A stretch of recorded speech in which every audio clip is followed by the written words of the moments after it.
Guys, this is Mara the Hedgehog with my July TBR, and I think I'm being a little ambitious for this month.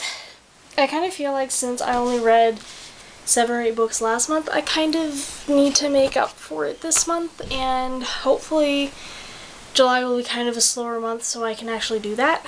So yeah, let's get into this. So these are not in any specific order, by the way. So I would like to read Savage Drift by Amy Laybourne, the 3rd book in the Monument 14 trilogy. Don't know why I want to keep saying Monument 13. It's not a pressing book, but I just kind of want to get the trilogy over with. Since, you know, I've gone through the first 2, it just would be nice to be done with it. I mean, I'm enjoying it, but I would like to be done with it. The next must-read is Ruin and Rising by Leigh Bardugo, the 3rd book in the Grisha trilogy. This is happening this month because I'm not putting off reading this. I may be bad and read this next after I'm done reading Independent Study. Yeah, this is definitely happening. And then I have to read The Girl of Fire and Thorns by Ray Carson. This is the 1st book in the Bitter Kingdom trilogy, and also the July pick for my Young Adult Bibliobabble book club. So I have to read this, and I'm really excited because this has been on my list for a long time, so it'll be really nice to finally have an excuse to read it. Also, for a book club, I am reading North and South by Elizabeth Gaskell. This is the pick for my Classics for Classic Ladies book club, and this is a monster, so I might be nice to everyone else in the book club and extend this into August, so this may be a July-August read, we'll see.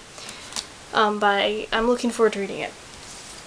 Next, I'm going to read Jackie by John Tamela. This was sent to me by the author for review, and I always try to get to these kind of books as soon as possible because it's, you know, it's nice to do that for authors, so I'm going to try to get to reading this in July, maybe early August.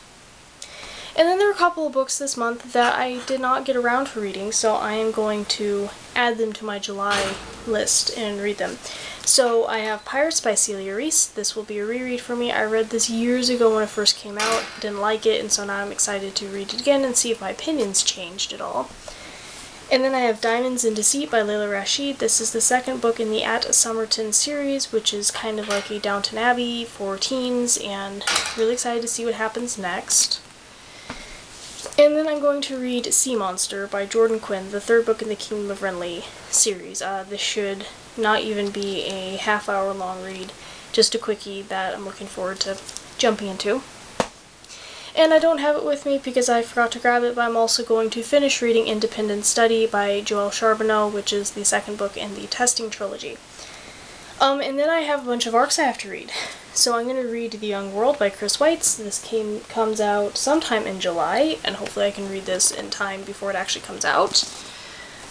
And then I'm going to read, this doesn't actually have a cover, but it is The Queen of Tearling by Erica Johansson. This is not its official cover. I don't know why. There's the cover. It's one of those. It's weird, it puts it in the front, but this also comes out in July sometime, and I've been hearing mixed reviews about it, so I'm curious to delve in and see what I think of it. I'm also going to be reading Conversion by Catherine Howe, another July release, which it's not telling me when, but this sounds really interesting, and I've been hearing good things about it, so excited to jump into it. And then I'm going to read The Vanishing Season by Jodi Lynn Anderson. This is another July release, and this probably will be the first ARC I'm reading because I think this one comes out before all the others. So yeah, I have some pretty extreme reading plans, and of course I have a bunch of short stories on my Kobo that I'm kind of planning on working through. I am rereading all of the Sherlock Holmes books, like about 1 a week or so, which is really fun. And I got a bunch of short story collections I'm probably going to be working my way through, and I'm not adding this book officially to my list, but I kind of want to start reading Harry Potter, so I may or may not read Harry Potter and the Sorcerer's Stone. We'll see. But so yeah, that's my reading plans for July, and we'll see how well I do with it. Questions, comments, leave them below, and I'll see you next time. Bye.